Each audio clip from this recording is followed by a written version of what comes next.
গুড্ডু। আরে আমার গুড্ডুর কি হয়েছে? গুড্ডু কি হয়েছে বাবা তোর? আরে মা, কি হবে আমার? আমি তো ড্রাগন খেয়েছি। কি?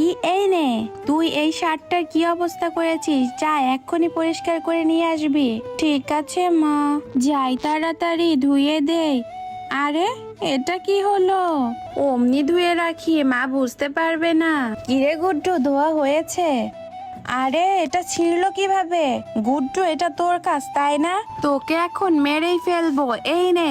আরে গুড্ডু কোথায় গেল? গুড্ডুকে খুঁজে পেতে সবাই লাইক সাবস্ক্রাইব করো তারা।